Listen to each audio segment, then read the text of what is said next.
Muy buenas noches, gracias por acompañarnos. Hoy vamos a tener el gusto de charlar con el doctor Emilio Camacho, de larga trayectoria profesional, política, jurídica, que además puede hacernos un resumen también de lo que él ve en la sociedad actual y sobre todo en el ámbito político. Vamos a aprovechar esa experiencia que tiene Emilio. Pero antes una breve semblanza y luego comenzamos a conversar la noche con el doctor Emilio Camacho.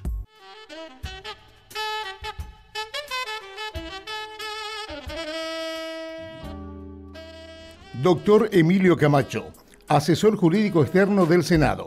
Realizó sus estudios primarios y secundarios en el Colegio Internacional desde 1965 a 1976 de la Universidad Católica de Asunción en la Facultad de Ciencias Jurídicas y Diplomáticas. Egresó con el título de abogado en el año 1982. Realizó varios cursos, además de posgrado, durante los años 1984 y 1987. Obtuvo su doctorado en Derecho por la Facultad de Derecho de la Universidad Complutense en Madrid en 1999. Durante su estadía en España, participó de varios seminarios que contribuyeron al desarrollo de su conocimiento, además de otros cursos en Uruguay, Ecuador, Costa Rica, Perú, Chile, Argentina, Brasil y Estados Unidos. Ejerció la docencia desde el año 1984 como ayudante de cátedra en Derecho Político en la Universidad Nacional de Asunción. Ya en 1990 hasta 1992 fue encargado de dicha cátedra. De 1996 al 2003 fue encargado de cátedra Derecho Constitucional Universidad Nacional de Asunción, filial Coronel Oviedo. Además, fue docente en la Academia Diplomática y Consular, en la Universidad Americana, en la Escuela Judicial y en la Universidad Católica. También fue profesor de Derecho Constitucional en la Facultad de Derecho de la Universidad Católica, Unidad Académica de Carapeguá, y profesor disertante en cursos de maestría y doctorado en la Universidad Unisignos, Río Grande do Sul, Brasil, 2013. Ejerció la abogacía desde 1981 a 1995. Fue concejal municipal de Asunción entre 1991 y 1995. En 1992 participó de la Convención Constituyente. Seguidamente fue designado Subcontralor General de la República hasta el año 2000. Fue electo senador nacional en el periodo 2003 al 2008. Fue asesor de la Presidencia de la República del 2008 al 2012 y asesor externo de la Presidencia de la Cámara de Diputados desde el 2013 al 2016, además de varios cargos honoríficos. Actualmente es asesor jurídico externo de la Honorable Cámara de Senadores.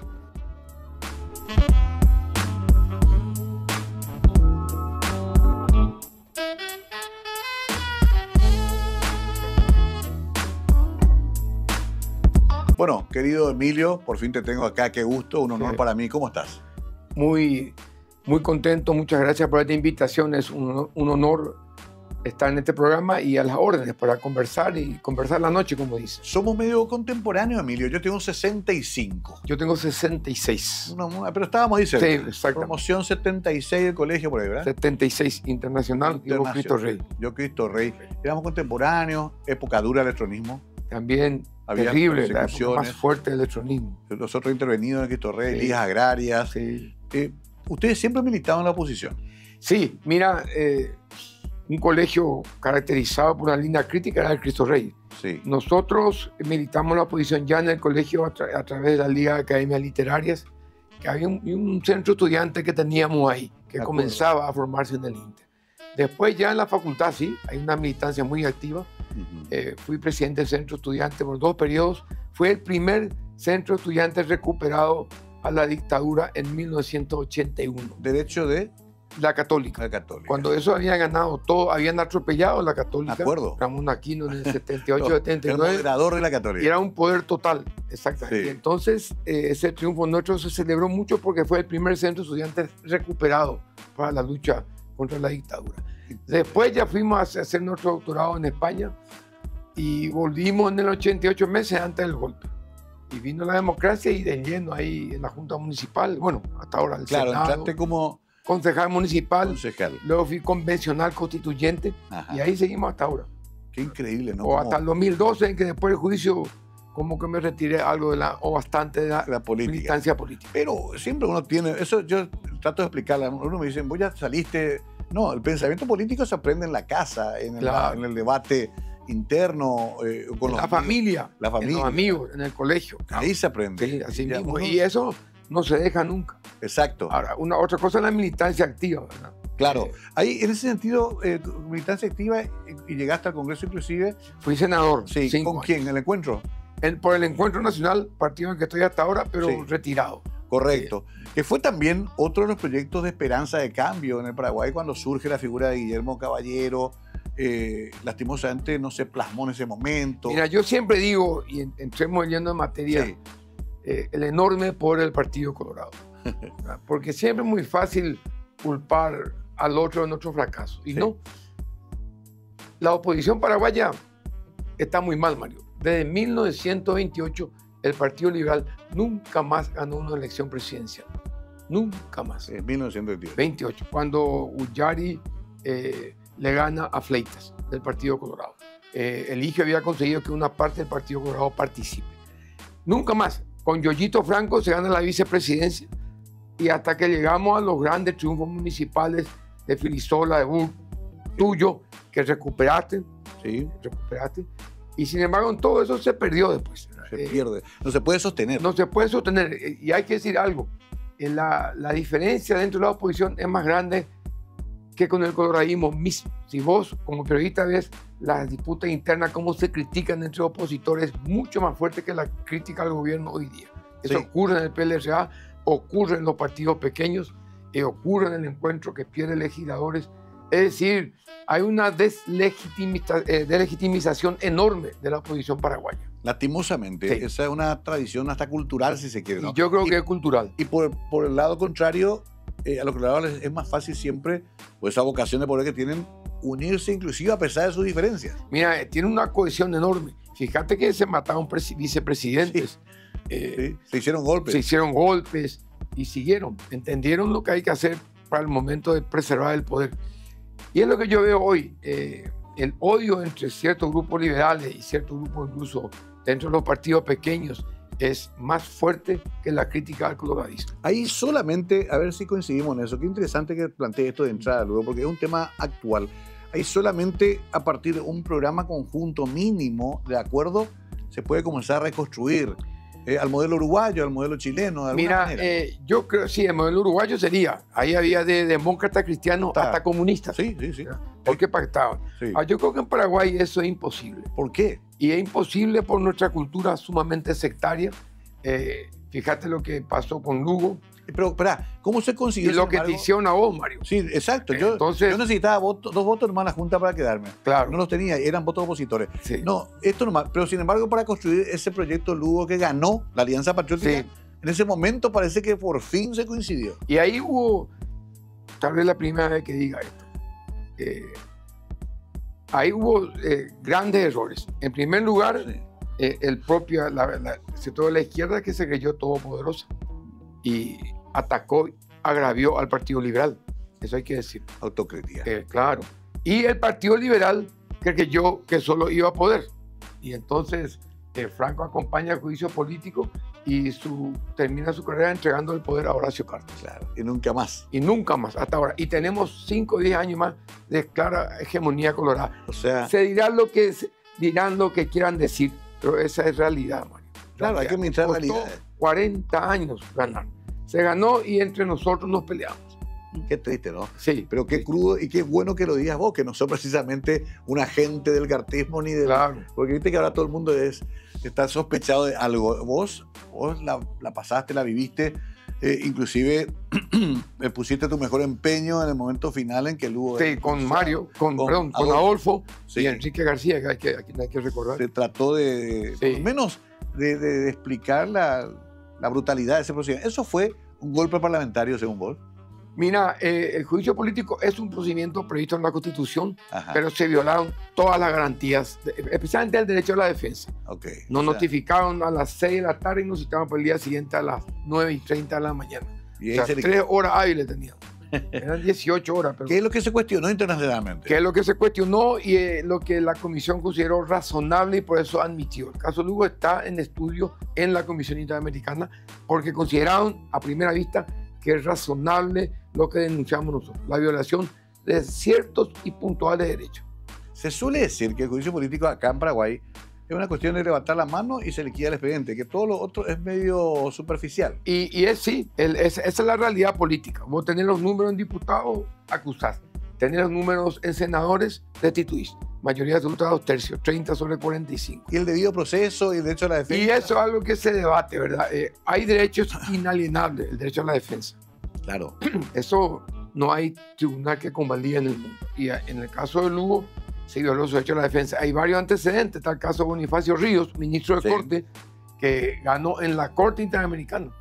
El de Lugo está en la comisión. O sea que hay antecedentes. Hay varios antecedentes, varios antecedentes. Y lo otro que suele molestar mucho a algunos juristas, que es el sistema tan, digamos, fácil de destitución también de senadores y diputados. Como que le tomamos el gusto a la pérdida de investigación. Y fíjate, y ese es el problema de cultura política. Nosotros por destruir al adversario,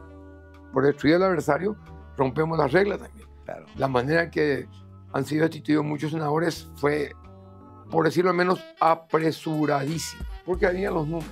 Claro, otra y vez. En la vida, decía Alfonso Guerra, en política todos los errores se pagan, todos los errores. Y bueno, y son esos errores que oficialistas y opositores han ido sufriendo en carne propia, justamente por lo que voy a decir, por no respetar las reglas del debido proceso. Claro, y finalmente para este bloque, yo cuando se inició el proceso que motivó mi renuncia, decía, ¿cómo no nos dejan terminar por lo menos un periodo? Al Hugo tampoco. Sí. Hay como una especie de elección que quieren... No, el coloradismo es letal en ese aspecto. Ellos siguen el principio maquiavélico, ¿verdad? Que dice, y es la verdad, nunca agredas innecesariamente a tu adversario. Ellos no son, pero el día que lo hagas, hazlo de una manera tal que no se levante. Eso hicieron con Lugo y eso hicieron contigo. O sea, es que me iluminaste con eso porque yo me llevé muy bien con ellos. Así era, claro. Goberné con ellos. Y nosotros también. Sí, pero igual te voy a matar porque esa es mi esencia. Claro, pero porque colaboraron opositores. También, siempre. En tu caso y en otro caso. Siempre hay un colaboracionismo. Sí, así mismo. ¿No? Que se puede leer como traición también. Que es un tema que también tenemos que asumirlo. Qué interesante hablar con Emilio Camacho. De paso, hacemos un recorrido por la historia reciente. Camacho ha escrito libros, trabaja habitualmente también en el sistema de justicia. Vamos a preguntarle un poco cómo está ese sistema tan cuestionado y aprovechar su larga experiencia en nuestro país. Ya volvemos con el doctor Emilio Camacho conversando la noche.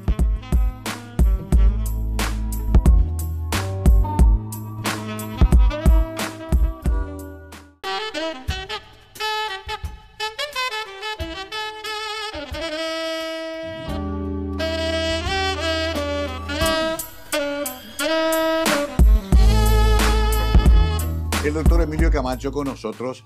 ¿Ustedes eran los Camacho ahí de Pitiantuta y Mariscal López o eran tus primos? Sí, mi primo. Tu primo. ¿Que jugaba rugby? Sí, jugaba rugby. Jugaba muy bien rugby. ¿Vos también o no? No. Yo para el deporte, mirar no. ¿Y del Inter te fuiste a la Católica? Y en la Católica me fui a España.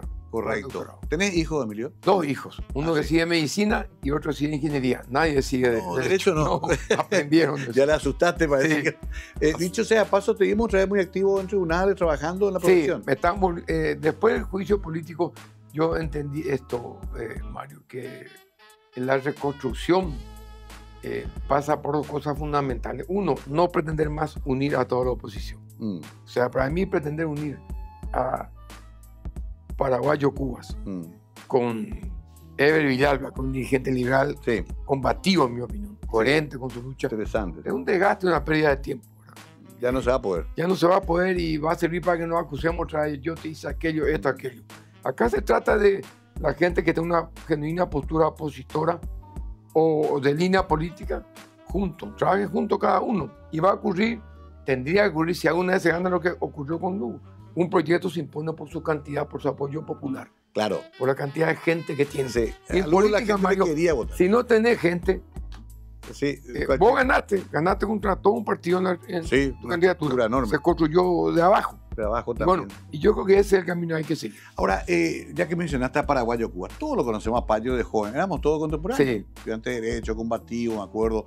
En aquella época de la lucha contra la dictadura. Siempre fue un tipo muy interesante, Payo. Ahora tiene otro estilo, está bien, es suyo, no hay por qué discutirle, pero sobre todo tiene un electorado que lo vio a él como una especie de Milei, un poco más desprolijo en sus conductas, pero un rupturista del sistema, y logró muchos votos. ¿Qué pensás de él? Que es un dirigente importante, no hay duda. Y entonces hay que hablar con él. Importante. Tienen que hablar. Yo no estoy activando. Claro, yo sé. Tienen que hablar, pero yo creo que el proyecto tiene que imponerse con votos.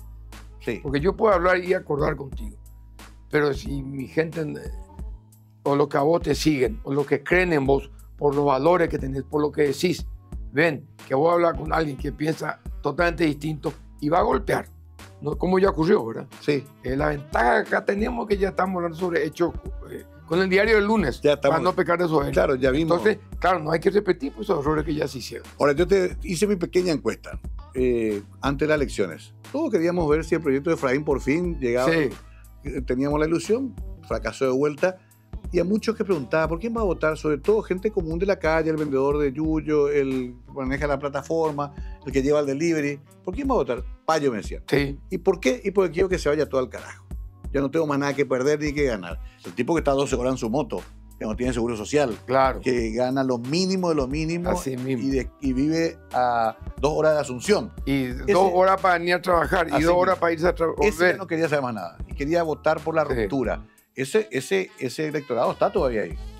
Indudablemente. Yo creo que Payo tiene mucha representatividad. O sea, yo no hablo de eso, no pongo en duda. Claro. ¿No? Y lo probó en las urnas. Sí. Pero lo que sí yo creo que una alianza entre sectores liberales, Payo y otros partidos pequeños, como se intentó en el periodo hace poco, Sí. es camino al fracaso total. Entonces tienes a partir de... El que tenga votos, siendo opositor, claro, el que tenga votos. Sí. Y ese va a arrastrar. Yo voy a contar 2 anécdotas que Sí. nunca comenté. Cuando se estaba haciendo la alianza de Lugo con el PLRA, él estaba en Uruguay. Y estamos negociando así. Y está el PLRA, Democracia Cristiana, Federismo, El Encuentro, PLRA, Patria Querida, una C estaba. Sí. Y yo hablo por teléfono en Montevideo con él. Y así como él había hablado con otro dirigente en ese momento. Y yo le dije, esto es imposible. Así, tranquilo, me dijo, por teléfono. Acá vamos a estar todos. Es que no nos hace ir el PLRA y Patria Querida. Y así fue. Yo no sé cómo él sabía eso, ¿verdad? Eso te dijo Lugo. Él me dijo eso. Pero sin embargo, después el PLRA decide ir. No. Una C y Patria Querida. No, okay. Y ocurrió así, una C. Pero lo del PLRA tampoco fue fácil. Tuvo que pasar una asamblea muy Una dura. asamblea de 9 horas. Sí. Y hay que decir la verdad acá, donde el papel de Blas Llano fue fundamental. Exacto. Yo siempre rindo ese homenaje a Blas Llano. Sí. Más allá de las diferencias y de lo que vino después. Claro. Pero rescatando la historia, él condujo esa convención durante 9 horas sentado. Era presidente del PLRA. Y entre 1000 convencionales, si mal no recuerdo, se ganó creo por 30, 40 votos. Sí, así más fue. Y con eso se cambió la historia del país. Se ganó por primera vez al coloradismo. Claro que sí. ¿Qué pasó en Curuguatí? Mira, en Curuguatí es algo que nunca se va a saber. Hay varios misterios y hay cosas que no voy a decir todavía. ¿No? Por ejemplo, ¿por qué se llevó a cabo ese desalojo? Exacto. O sea que ahora que... Te digo algo, Mario. ¿Por qué? Yo era jurídico de la presidencia. Había una amenaza de diputado, una resolución absurda que ya era el camino. Por eso yo hablo que hubo conspiración. Donde emplazaban a Lugo a hacer 60 desalojos, o si no había juicio político. Así fue. Había 26 pedidos. Ese era el menos reclamado. Ni la rural pedía eso. Porque era una propiedad en conflicto. Sí, hasta ahora no se sabe quién es el dueño. Yo me acuerdo que hablábamos Marinacue en la época de Stroessner. Claro, la tierra de las N. Sí. Los mismos gremios ganaderos no le dan legitimidad a esa propiedad, como están demostrando hasta ahora, como se demostró después en derecho. O sea, ¿por qué entonces? Y hay que preguntar por qué se hizo eso. Se pisó el palito ahí. Sí. Y hizo uno de los mejores oficiales de la Fuerza Para más, sí. Lovera. Oficial de primer nivel. Yo lo conocía. Sí. Era hermano de uno de los subcomandantes de la escolta presidencial. Pero eso no se va a saber, nunca se va a saber así entre 2 o 3 personas. Claro. Pero fundamentalmente el caso... Lo que sí sabemos es lo que pasó después. Claro, y que nos investigó, se perdieron las armas, se perdieron los casquillos. Y generó lo que se buscaba. Lo que hizo el tribunal dijo, esta causa es imposible saber más. Se perdió la evidencia, palabra muy técnica, ¿verdad? No se recogieron las balas, los casquillos entonces anularon. Anularon. Y uno dijo, vamos a anular, que se haga un nuevo juicio, y dos dijeron, no, que nuevo juicio, es imposible. Y eso Sí. resolvió definitivamente. Entre paréntesis, ahí parece que tuvo Rolón. Estuvo Rolón, Fernández. estuvo Prieto, y el tercer no me lo estoy recordando. Ya, a ver, Martínez Prieto. capaz que nunca vamos a saber realmente cómo se perpetró eso, pero lo que sí sabemos y sí sufrimos es la consecuencia, que fue la destitución de Lugo. Terrible, Lo que claro. se buscaba. La destitución de Lugo, y fíjate que bajo el gobierno de Cartes se matan a 8 oficiales. ¿Te acuerdas? La emboscada del EPP. Me acuerdo que Y bueno, no hubo nada. no hubo nada. Porque el combate contra el terrorismo, contra la insurgencia, contra la violencia, siempre, Claro, por deja de- doloroso que sea, tiene precio, ¿verdad? sí. Así como vos no vas a condenar una intervención militar donde mataron a 6 personas, 6, 7 eran guerrilleros y muere otro. Sí. ¿Verdad? Estos son Sí. riesgos propios. Hemos tenido hasta menores que han fallecido Claro, en por esas ejemplo. circunstancias. Y, sin embargo, no ameritaron juicios políticos. Claro, no ameritó un juicio político. Mm, ¿Por qué? Y porque a Lugo había que destituirlo, eso sí es cierto. Eso, Con Lugo, Mario, se pierde algo que yo sé de tu línea política, el intento de construir la democracia en diálogo entre los sectores sociales, correcto. entre clases, entre Eso molestó. grandes empresarios, dirigentes, campesinos. Se intentó un diálogo, Sí. hubo un diálogo, pero ganaron los que no querían el diálogo. Es curioso, Emilio, porque hasta financieramente, económicamente, hubo Mira, un crecimiento. Lugo no presentó una sola hectárea para expropiar. ¿No? No. Ni una hectárea. El caso Casado, que yo era abogado antes, Sí. de los casadeños, soy hasta ahora de varios de ellos, una lucha por la tierra de más de 30, 40 años, siendo yo asesor jurídico. Obviamente salí por cuestiones legales, éticas, pero Lugo no hizo un tema conflictivo para tocar esa propiedad. Sí, me Nada. acuerdo. Hablamos de 600.000 hectáreas también, y que se pedían 3.000 o 40.000 hectáreas pues, para la población de ahí. O sea, el pecado era haber intentado un camino de diálogo un social. camino de diálogo social. Yo estoy Eso- convencido. Eso ya molestó. Exactamente. Y ahí viene la conspiración. La conspiración, Mario, no es vamos a tumbarlo. No, estamos así. Metió la pata, porque una metida de pata del gobierno Sí. grande, grosa, y se aprovechó el momento. Mm. Es- Qué triste, ¿no? Porque en realidad era una gran oportunidad. Y yo quiero recordar algo acá que hoy es ministro de la Corte, Víctor Ríos. Víctor Ríos le dice a los liberales esa noche, no nos equivoquemos. Acá el que queda del Partido Liberal, el Partido Liberal tiene 100 años de historia, será futuro. Lugo es una persona. Entonces pensemos bien, digo, le estaba diciendo, fácil quitarle a Lugo, pero ¿y el PLR después? Y él hizo ese llamado de atención, producto de una persona que entiende de historia, ¿verdad? Mm. Y efectivamente fue, el Partido Liberal, Franco le entregó en sus manos el poder a los colorados. Vamos a hacer la pausa. Importante hacer esta revisión que hacemos con Emilio Camacho, que ha sido protagonista de gran parte de esta historia también en distintos lugares, en distintos puestos de combate. Ya volvemos con él, invitado especial esta noche en Mega TV.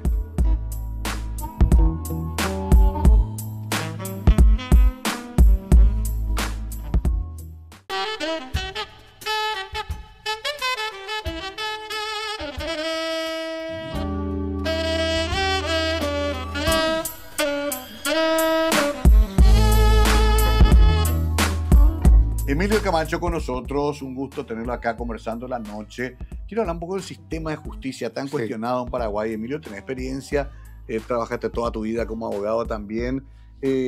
¿Por qué es que sigue siendo un poco la pata más débil de nuestro sistema democrático, tan cuestionado, con tantas dudas de su accionar? Un ministerio público que al final termina siendo obediente al poder político, un sistema de jueces Sí. que despierta dudas. ¿Qué pasa con nuestro sistema de justicia? Mira, te voy a hacer una introducción que yo doy Sí. siempre a mis alumnos. Un gran teórico político, criticado, pero con mucha lucidez como Maquiavelo decía que la corrupción política puede combatir. Hoy día, por ejemplo, cambiar cada 5 años a un senador, un diputado, o tener la chance de cambiar. Claro. Pero él decía que, ¿por qué fue grande Grecia y Roma? Decía, por su justicia. Decía. Y dice que cuando la justicia se corrompe y se hubiera ido al cielo, porque él era la Inquisición, no podía hablar de otra manera, Sí. nunca más vuelve. Dice. Porque el problema judicial de Mario es sistémico. Primero, por la estabilidad de sus miembros. Los ministros de la Corte están hasta los 75 años con sentencia, y así va a ser Sí. hasta si se reforma la Constitución, no sé, pero así es y así va a ser. Entonces, si una persona que no funciona como magistrado está 15, 20, 25 años, difícilmente ese Poder Judicial cambie. Claro. Primero. En segundo lugar, el Poder Judicial fue muy potenciado con el 92. Yo recuerdo la palabra de Paciello que decía en la Constituyente: el Poder Judicial es la cenicienta de los poderes. Siempre estuvo sometido. Hay que darle entidad de independencia, y se hizo eso. Sí. Se dio un enorme poder. Pero ahí aparece lo que vos señalaste muy bien al comienzo de la entrevista, y que hay que hablar y hay que estudiar la cuestión cultural. No es malo o bueno. Yo no creo en esas explicaciones. Ajá. El corrupto, el honesto acá, el bueno, el malo, yo soy el honesto o el malo. Y hay esos casos, pero ese tipo de discusiones no construyen democracia. Ya. Porque nadie te va a hacer la derecha, así yo soy el bandido o el honesto. Claro. El problema, por lo tanto, es cultural. Muchos jueces y muchos fiscales, cuando ejercen, ya lo único que piensan es en su confirmación al año 15. Claro. Y eso depende De políticos, de los políticos. del presidente de la República, indudablemente, del vicepresidente, indudablemente, del senador, de los diputados, porque ese es el sistema. No es porque todos sean malos, Claro, sí. presidente, es porque así es. Ajá, La Constitución establece ese mecanismo. Y nos llega a mi tercera conclusión. Negar la relación entre política y derecho es asegurar que no se mejore la justicia, porque es mentira. Yo siempre digo en mis clases: ¿quién hace la ley? El Claro, político. político. El ¿Sí? diputado, el senador. Claro. El 80% del derecho en materia de leyes lo hace el Congreso y el presidente de la República. Ahí tenemos 100% leyes y decretos. Por lo tanto, ese nexo que es el problema, ¿verdad? Culturalmente Y somos eso- propensos a querer estar bien con el que manda. Y ahí se viene la crisis. ¿Y eso todavía podría modificarse o no?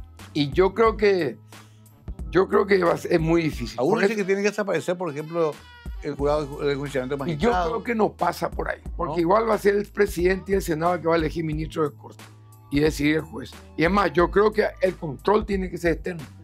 100 años, de 1870 hasta 1922 años, fue control interno. Solo la Corte podía sancionar a los jueces. No funcionó tampoco. Tampoco. Entonces, sí, yo creo, acá pasa por dos cosas. Hay que construir un proyecto democrático que gane en el 2028, Ajá. cosa que no va a ocurrir.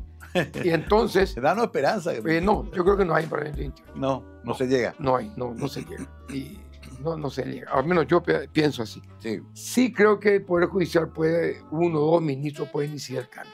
Bueno, a ver, qué interesante. Creo que hay 2 o 3 ministros, 4 que intentan, y un juez honesto. Sí. Tiene una anécdota que nos contaba Juan Carlos Mendonca, 40 años. Yo tuve 3 juezas honestas en mi casa. Encontraste, ¿viste? Eso me salvó. Y hay, Creo una sí, justicia por eso. Encontraste. Y en el caso de Beto Riar, hay una jueza que hizo un voto ejemplar para que Sí. entienda la gente. Eso quiero... ¿Cómo yo voy a meter preso Sí. a un señor si no hay delito? Dijo. Eso no más. ¿Cómo? Y no sin puedo embargo, condenar. Sí, 2 a 1 fue condenado. porque había una bajada de línea política. Y hay que ver eso. O sea, uno se pregunta hasta qué. Pero esa batalla judicial sigue. De tal manera que yo no quiero hacer juicios definitivos ahí. Pero ahí, cortito nomás sobre el caso de Beto Rial, porque hace Sí. poco estuve recordando, en realidad no se cometió el dolo, el delito que ahí se planteó. Beto, como acusación. siendo ministro, se compró la casa. Sí, Y según la ley, según la doctrina de jurisprudencia, para que haya lesión de confianza, delito por el cual le condenaron, tiene que haber un daño. claro, Y no hubo daño porque se compró. un daño patrimonial. Claro, el daño hubiera sido: pagué 7.000 o 10.000 millones y no ingresó la cosa comprada. Claro, Ahí ingresó la cosa comprada. claro. Y Beto fue apenas 2 años ministro. Después ya vinieron los otros y sin embargo él es el único condenado ahí. Por eso que hay ahí, y ahí tenemos que hablar del lawfare. ¿Qué es el lawfare? El lawfare es el uso de la justicia para perseguir al disidente. O, hablando más fácil, la judicialización de la política o la politización de la justicia. Acá a Beto se decidió perseguirlo políticamente. Era un ministro emblema, una línea, lo saben los pedagogos de la educación de Ramón Indalecio Cardoso, Sí. un rescate de la educación pública, de la academia, de los valores. Él no era un militante político. ¿No? Él no era un activista de la oposición. No. Es una rancia estirpe liberal, digamos. Tanto así que durante su proceso yo sabía que seguía enseñando en Buenos Aires inclusive, y acá. Sí. O sea, se mantenía como Para docente. poder vivir. Exacto, como Sí, académico. no tiene nada. Y esta sentencia injusta, arbitraria, destruyó a un ser humano. Yo también no quiero Claro. dorar la píldora. Tener preso a un inocente es el peor castigo que se pueda aplicar en una sociedad democrática. A ver, concluyamos con esto el caso de Beto Rial. Sí. Técnicamente es un preso político. Y él es un preso político. Él es condenado por razones políticas. Claro. Porque no hay razones jurídicas que fundamenten su prisión. No hay. Qué increíble, ¿no? En plena democracia, algo que sí vivimos mucho en época de la dictadura. Pero a vos Antes- mismo. Sí, no, también en mi caso. Yo te digo, A vos ni hay un señor que decía, piso séptimo, oficina 6, le decía al fiscal, le decía, le dirigía la entra y la apresada, piso quinto. Eso es monstruoso. Sí, Es monstruoso. está todo grabado. Eso ni la ley no puede imaginar eso. Le dice, entra, le facilitaba el trabajo, delataba a compañeros, a personas para que la aprese.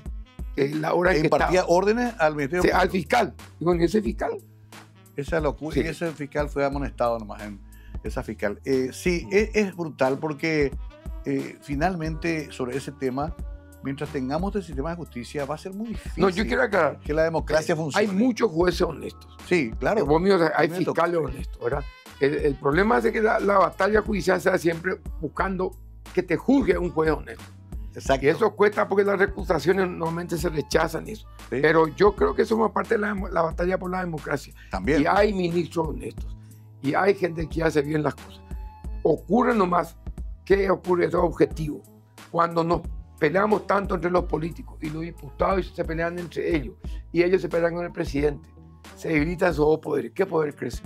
No puedes. Y crece el otro poder, El otro poder. crece el judicial, Sí. porque nadie le controla. Ni siquiera somos interlocutores válidos. Claro, y es una ley de hierro en la democracia. Si de los tres poderes se destruyen entre los dos, se debilitan, queda fuerte el tercero.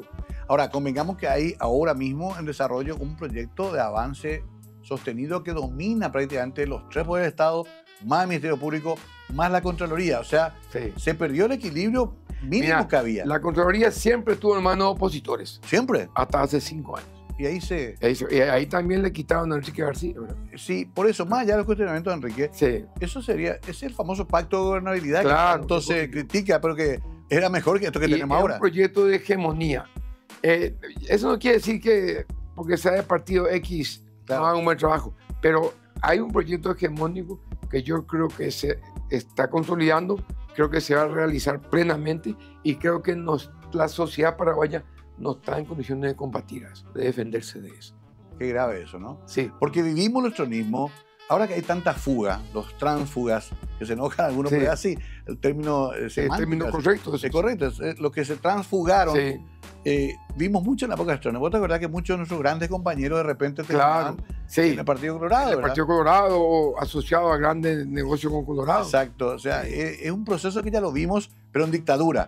Ahora se está viendo en democracia. Y en democracia duele mucho más. Sí, El caso, sí, porque antes inclusive era por el tuyo, presión. el de Beto, la injusticia hecha en democracia duele mucho más porque casi no se puede revertir, Es cierto. porque tiene la legitimidad la democracia. Claro, Acá nadie, eso es cierto, acá hay libertad. Sí. Nadie puede negar eso.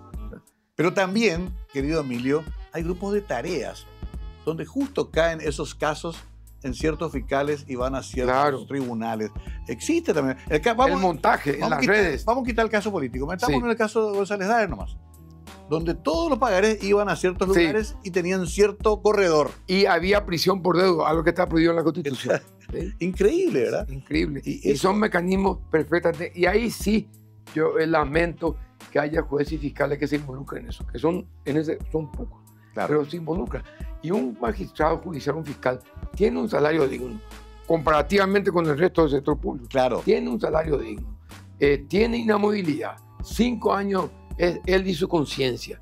Y sin embargo se prestan a ese tipo de mecanismos para perseguir a prójimos, a Y inocentes. sigue apareciendo en playas de autoventa. Sí. Ahora aparece el mismo jueces de paz que organizaban transferencias fraudulentas. Una cosa de loco porque... Y eso sí se puede combatir. Yo creo que eso se va a combatir. Eso puede combatirlo el propio Poder Judicial Claro, y el jurado de enjuiciamiento. hay Por algunas eso- señales en la Corte. Sí, hay señales. En la Corte hay señales positivas, Mm. hay preocupaciones a veces, se investigan. Especialmente los ministros nombrados de los últimos 8, 9, 10, 11 años están demostrando. El problema que es voluntad de mejorar, Claro. de mejorar y están construyendo una mejora. El problema es que el Poder Judicial es inmenso. Entonces, Claro. cuesta mucho. Bueno, tengo que hacer otra pausa. Interesantísimo hablar con Emilio porque vamos tocando varios temas, pero entiendan que es un programa que dura menos de una hora y quiero aprovechar la presencia de Emilio Camacho esta noche en Mega TV. Mucho que revisar, mucho que reflexionar de cada cosa que él nos está explicando. Ya volvemos conversando la noche con el doctor Emilio Camacho.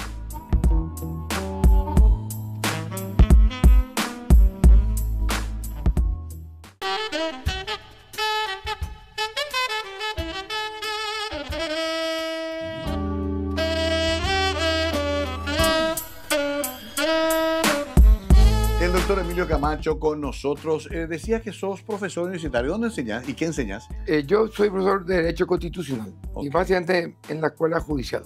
Ya, Derecho Constitucional. Siempre llamamos a las constitucionalistas cuando queremos ver qué hacer con nuestra Constitución. Para comenzar, ¿sirve o no sirve esta Constitución que tenemos o hay que revisarla? No, mira, esta Constitución, muchas veces me han preguntado eso y yo digo, su principal mérito es que resistió. Y te dice una persona que tuvo un juicio político cuando se destruyó un presidente, pero resistió la Constitución.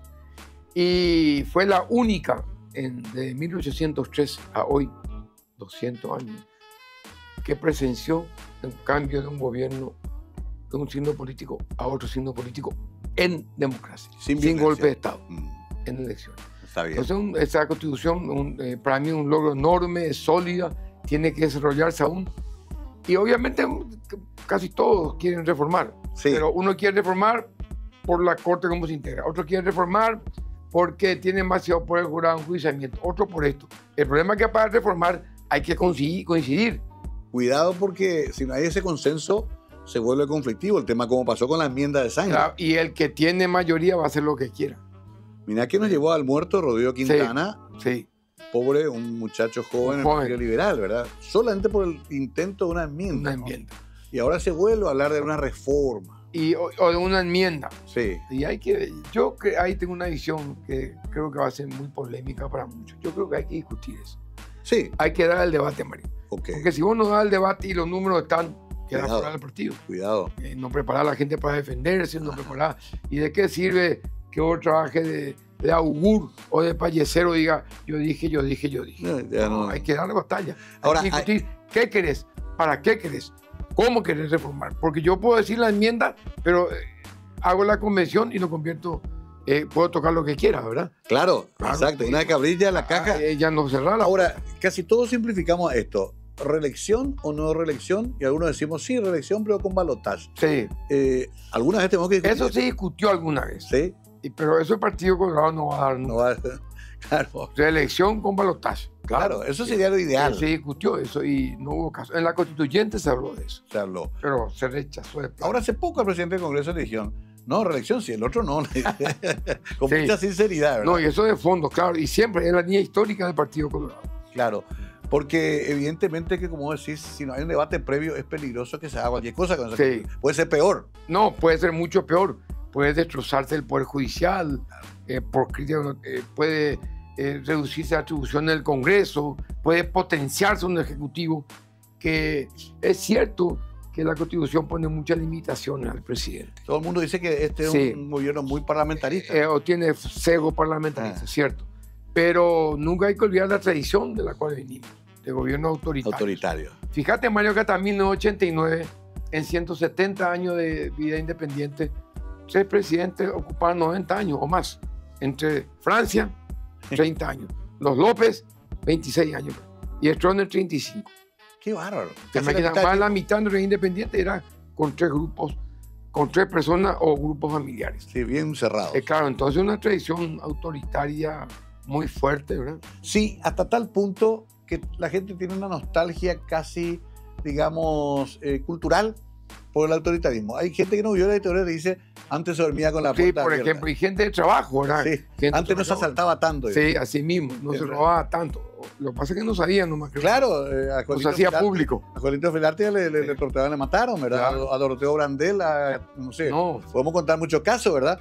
Pero la gente culturalmente se transmite eso. Sí. Hay una añoranza pero hay una añoranza, pero yo creo que hay una conciencia mayoritaria de rechazo a la dictadura. Ok. Yo estoy convencido de eso. Sí. Que la gente sabe la persecución al movimiento campesino, Claro. a la juventud. No, ¿verdad? además las conquistas, poder hablar de esto. Sí, En la dictadura nos vamos presos por esta conversación. claro. Venía ya Sí. llamada al comisario Cantero, por favor, preséntese en investigaciones. Y después a lo que sí, así como yo soy pesimista por la cultura de muchos paraguayos de someterse al poder, yo soy muy optimista porque el paraguayo cuando resiste va hasta el final.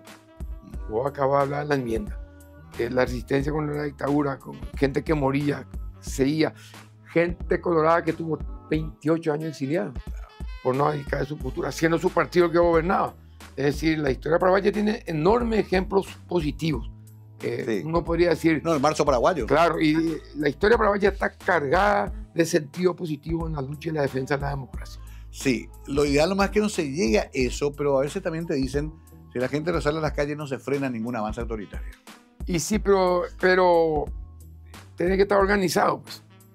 Fíjate, Organización. cambiando de tema, Sí. pero para comparar.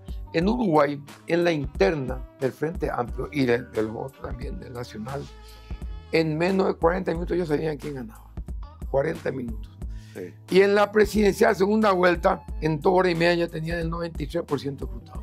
¿Cómo hacen? Yo no sé, ¿verdad? Claro. Hay gente que va. País que es nuestro tamaño Sí. demográfico. Tal vez, ¿verdad? Pero quiere decir que se puede, ¿verdad? Se puede.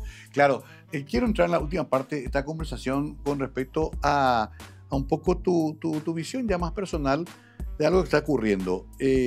La política va por un lado y la economía por otro, Sí. y donde hay una expectativa positiva del Paraguay. Vos hablas con empresarios, hablas con inversionistas también. Todos nos dicen, che, Paraguay parece que es la gran sorpresa de Latinoamérica. Mira, eso no hay duda. La macroeconomía, yo no soy economista, pero como escuché, ver, Sí, todos coinciden en que en Paraguay, con la producción ganadera, sí. la producción agrícola, que significa ingreso de dólares. O sea, Claro. eso frena la inflación enormemente. Estabilidad macroeconómica. Estabilidad macroeconómica. Se pagan los sueldos regularmente. Es cierto. No es poca La cosa. macroeconomía tiene argumentos, lo que vos dijiste, muy Sí. serios, ¿verdad? El problema no solo es político, el problema también es que hay un gran rezago social Ese en tema. la minoría que no tienen voz, como los campesinos empobrecidos, Exacto. ¿verdad? Los indígenas círculos de que viven en pobreza la calle, Acá en la zona cinturones de central, pobreza. asentamiento. Pero esa gente no tiene impacto, no tiene fuerza, no tiene presencia en los medios. Y tampoco, aunque sea duro decirlo, la democracia en sí misma sobrelleva perfectamente esos problemas. Perfectamente. Claro, Brasil es el país con mayor desigualdad, creo que del mundo. sí, Hay gobiernos progresistas que hace 20 años intentan mejorar, ¿verdad? sí, Problemas parecidos a los nuestros, concentración excesiva de la tierra, sí, empobrecimiento de la gente del campo. claro. Pero en una democracia se intenta hacer algo. Y en nuestro Sí. país lo que no tenemos es gente que intente reducir esa desigualdad. No hay un egoísmo también de las clases más dominantes, de estos mismos grupos. Somos amigos de ellos, no hay problema. Mira, si vos hablas con Borda, Sí, que uno de los padres del modelo económico exitoso que tenemos, ellos dicen, y él y otro economista dicen, que el problema es que no se derramaba el crecimiento. Se crecía económicamente, sí, pero no alcanzaba a las mayorías, a las grandes correcto. clase media o las clases populares. Y yo creo que esa es la tarea pendiente. Y ahí sí la política conspira en contra de eso. Porque si vos sos gobernante de un país que es estable, que no hay inflación y que vos vivís bien y que tenés enorme sueldo y te puyas de estar, Claro, ¿por qué va a cambiar? claro, claro. De que se suicida. Y cualquiera que suba, ¿por qué va a querer cambiar? El problema es que eso que está subyaciendo ahí abajo, Claro, un día puede explotar. sí. Mira, y yo creo que no, mal. No va a llegar a eso. ¿Sabes qué me dijo Galano Perrón una vez? Me Si dijo, explotara, ojalá explote. pero ¿sabes cómo implosiona? Sí, Dentro de los barrios, me dijo Horacio una vez, Galano Perrón. sí. Sí. El tipo que le ataca a tu hijo para sacarle el celular. Esa violencia que hay, Claro. los adictos que matan. Eso es lo que yo quiero que entiendan las clases dominantes. Pero eso pues requiere conciencia, ¿verdad?, de ese tema. Su hijo que se vaya a bailar a la discoteca, donde el cuida coche le va a apuñalar. Ya hubo casos. Sí, ya hubo. Ahí una vez yo recuerdo, yo era Entonces senador, derramás más, hermano. soy Marica López, en la calle Centenario, le mataron a un chico que fue a comprar, estaba estudiando en su Me casa, acuerdo. fue al Chico del super a Inter. comprar algo y ahí la acuchillaron. Eso es lo que yo quiero que reflexionemos juntos, porque en realidad es un poquito más nomás de... Pero ahí necesitamos partidos políticos. que tengan ese pensamiento. Claro, y que si no va a accionen ser ese. disperso, ¿verdad? Claro. Necesitamos, como se tiene el Frente Amplio, como se tiene no solo el PT de Lula. Lula salió con la derecha liberal. ¿Cierto? Yo vicepresidente. 10 años fue. Yo sé Alencar.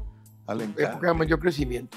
Es decir, por gente que, como decir, coincide que hay que mejorar la cosa en un país. Que hay empresarios que tienen esa conciencia. Hay muchísimos para abajo. De Guillermo para abajo. Hay muchísimos para abajo. Es más, no voy a dar el nombre, ¿verdad? Pero yo me acuerdo cuando juicio político, varios empresarios importantes me dijeron una estupidez que está haciendo. Claro. Me dijo un amigo, vaya que lo llamo a Iguay, me dijo. Y la Enrique me dijo en la prensa una vez, nunca nosotros ganamos tanta plata como ahora. Sí. Dijo en una reunión con el presidente.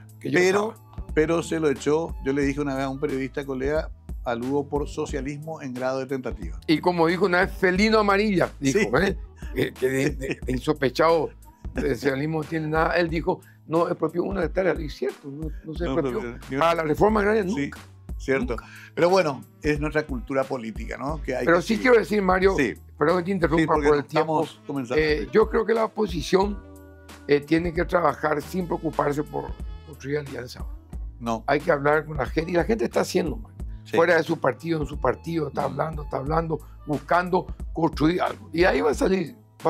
Por ahí va a salir. Sí, yo estoy seguro que va a salir un proyecto. Puede que no gane 28. Pero por lo menos un proyecto sólido y que lleve una mayoría parlamentaria sana. Y eso ayuda a mejorar el país. Con que equilibre un poco más la relación de poder. Un paso enorme. Ya un paso enorme. Ahí coincidimos. Bueno, gracias, querido Emilio. Realmente disfruté de esta charla. Espero que la gente también. Siempre un gusto hablar contigo. Y me admiración y un respeto por tu trayectoria, también tu honestidad. Al fin y al cabo, somos laburantes de la vida que nunca entramos y salimos de la política enriquecida. Mira, yo quiero rescatar, agradecer tu invitación y voy a hacer algo que pocas veces hago. Linda frase, laburante de la vida. Y eso es lo que nos permite continuar, Mario. Y voy a decirlo acá a los que ven, que me están entrevistando. Yo escribí mucho sobre el lawfare, la guerra. Sí. Una persona que fue víctima de la más brutal injusticia. Con una llamada telefónica, una filtración de un supuesto chat, tumbaron. Nos tumbaron. Gracias, querido Emilio. Bien, Emilio Camacho hoy contaba mucho de su experiencia, inclusive nos tiraba algunos títulos importantes para debatir, para seguir pensando, reflexionando en el país que queremos, un país mejor para nuestros hijos y para nuestros nietos. Gracias, tengan ustedes muy buenas noches.